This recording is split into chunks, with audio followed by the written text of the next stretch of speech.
wonderful time to be alive around the world. The BHF Foundation is a youth organization where we are trying desperately to see how we can be able to build up a nation. And for us to be able to get it right, we need to get our youth rights. Because there's no doubt that our leaders have failed. Our leaders have failed woefully. Those who have governed Nigeria since independence now, they don't really have a vision for this country. They squander the wealth of Nigeria. If you know how much Nigeria have made from oil since independence now, you'll be amazed. Nigeria will have been far, far better than Dubai. But unfortunately, we have the wrong people. And it's still continuity now. Bad leaders, corrupt leaders, who just want to invest all their energy in looting. They are not satisfied. In most cases, they loot even what they don't need. Most of the corruption embarked by our politicians is something they don't need. They steal what they don't need. Some time ago, I was looking at a press release from the UK talking about Nigerians that have properties and monies in UK. They're not alive, they are dead now. There's a lot of money they left in the bank, unclaimed money, even money that their family don't even know is there. So it's a culture of the Nigerian politicians to thief. Our Nigerian politicians are kleptomaniac. They don't steal because they are hungry. They steal because it's a habit. That's the unfortunate thing about Nigerian politicians. Till now, you see what is happening, in some funny states. Even how, what's his name again, how Wike, after he has been there as governor, all kinds of allegations against him, properties that he bought, supermarket he built, hotel he built. The EFCC has not investigated it. Most of the allegations from Sahara reporters against Wike have not been effectively investigated by the government.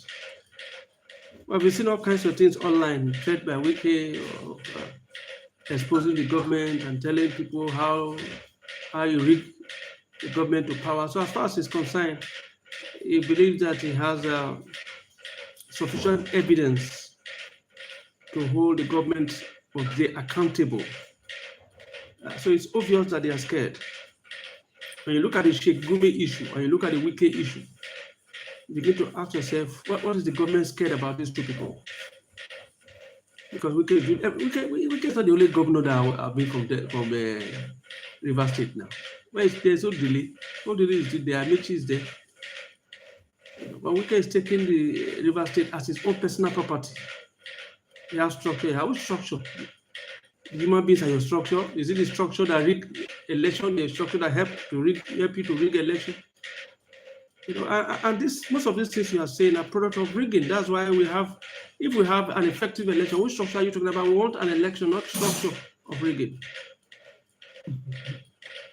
It's so pathetic what is happening in the first place. And I look at the youth, they've been complaining here and there. People have been talking and talking and talking. I remember I said something.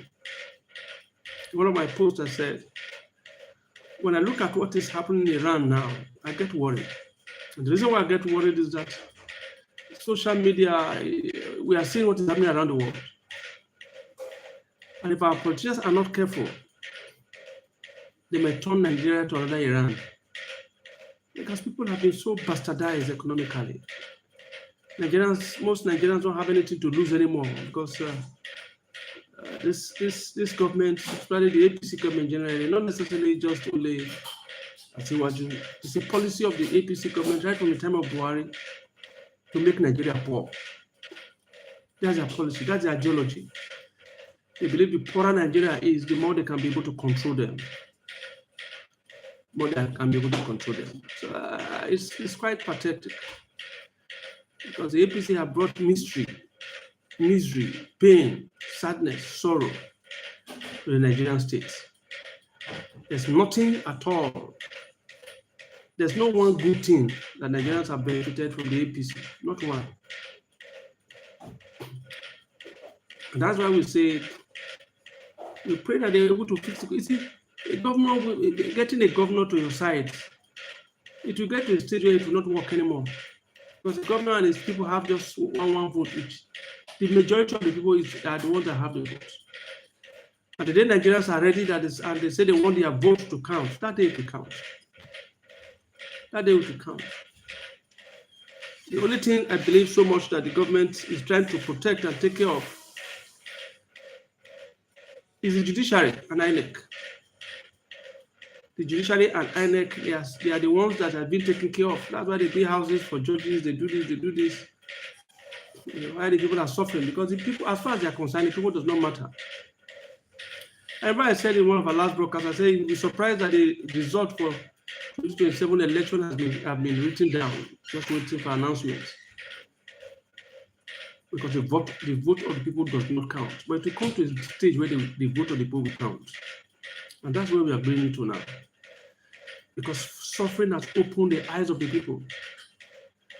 And they begin to ask themselves, go to the street, I do interviews here and there, they probably begin to ask themselves, how can this thing continue? How can this thing continue? Because the level of corruption is unbelievable. Each day you hear of what is stolen. Enter NNPC, 200 something billion, missing Malami. Malami himself was alleged to have invested over 300 something billion. We see accusation against the former accountant general, over to almost 200 billion. We see against governors, we see against these billions and billions, and the people are suffering. You get to a stage where the people will say enough is enough. This stealing cannot be explained. Nigeria's situation is worse than Venezuela. Criminal gangs. Nigeria is so unfortunate to have criminals taking over government houses and stealing money recklessly. Taking the people for granted. But I know that it's a matter of time when the people will say enough is enough. We want our country back. But like I said, it's a youth organization. We want to look at something which is very important as we are starting the year. We talk about 3 things that you need to do to start the year, because many years ago, what we normally do is making resolution. Every year we make resolution, and none of those resolutions work. But many years later, I begin to see why the resolution could not work. But there are 3 steps. First, we need to take. The first step is be careful of what you think. Be careful of the friends you keep. And write down your vision. Write down your vision. Be careful of what you think. Be careful of your friends who you make friends with in 2026. Write down your vision. These things are very, very important. But like I said, there are series of issues I've learned over the years, some experiences I've learned over the years that is destroying the destinies of people. You might not understand it now, because as long as you go on with it, by the time you are getting to your 40s, your 50s, then you begin to see the results. So some of us, from my experiences, we try to tell the youths that when you're 15, 20, I guess we did not really have enough people to tell us some of this truth, which we know now. And so we made some mistakes. The first thing is sexual immorality.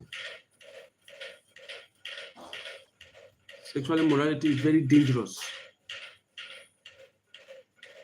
Sexual immorality is something that can destroy your life, can destroy your destiny. It can mess you up completely. It can mess up your tomorrow. Except you're a narcotic person. Because some of these girls you're speaking with, you don't know who they are. They will destroy your life. They will destroy your tomorrow, no matter how hardworking you are. The only thing they need to do is to sleep with you. Take you to the water and mess up your tomorrow. And so by the time it matters enough, you discover that you can't make it again in life. You just be struggling and struggling and struggling and struggling.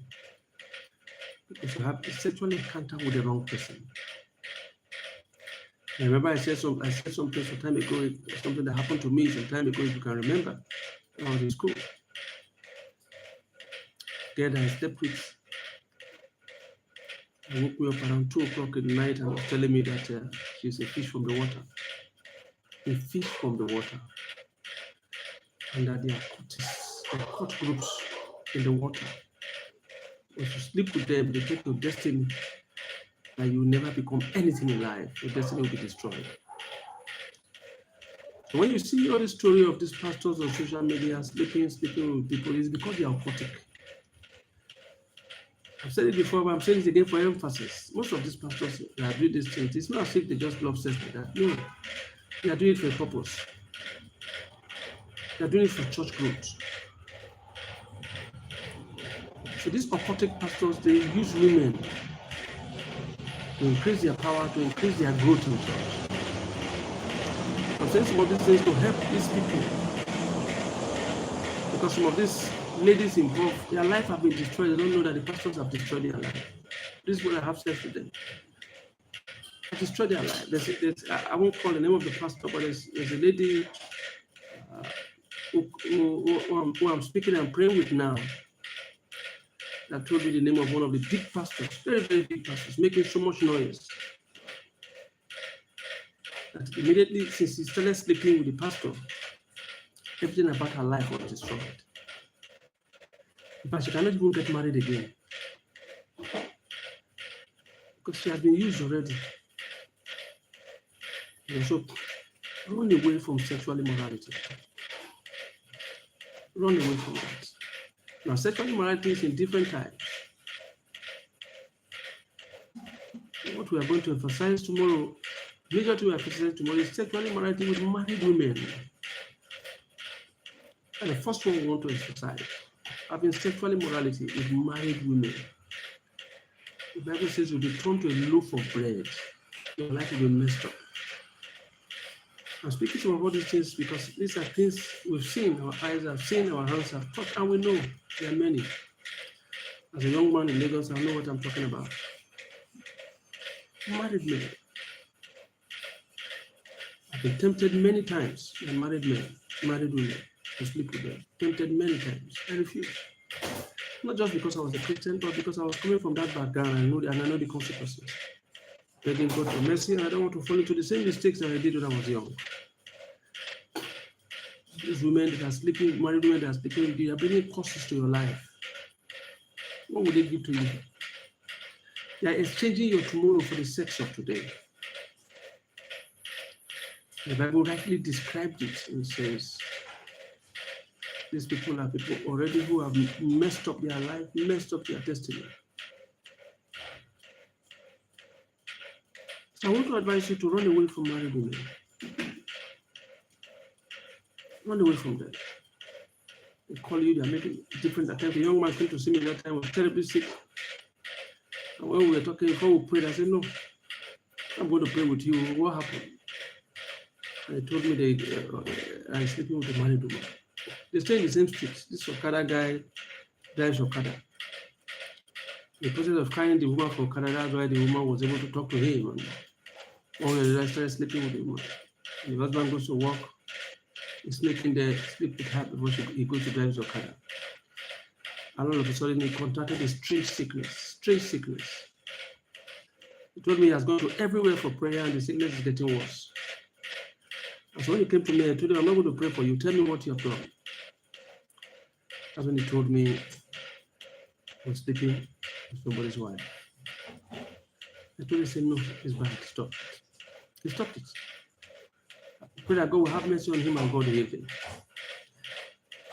It has terrible consequences. Terrible consequences. Sleeping with people's wives as a young boy. Don't try it.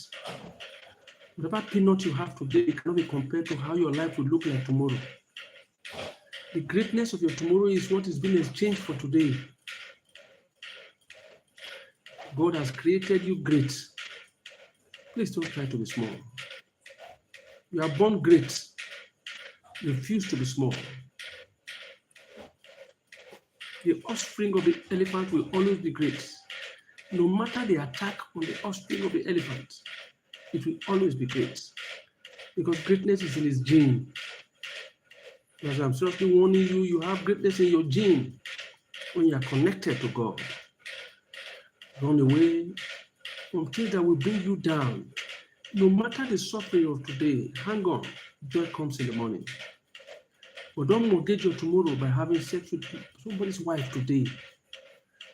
It has a terrible consequences that you might not be able to recover from in future. So today's teaching, I want to leave you up as a young boy, is a run away from married women. For married women are gateway to your destruction. When you sleep with somebody's wife, you've already destroyed your tomorrow. Hardship will start tomorrow. Run away from them. They will call you, they want to give you money, they want to do this. They did that to me when I was growing up. Please don't get involved. I'm telling you from experience, you might not be able to recover from it. Until we go tomorrow we are going to look at the next form of sexual immorality. Sleeping with your siblings. We'll look at it tomorrow. But for today, run away from sexual immorality. It will destroy you tomorrow.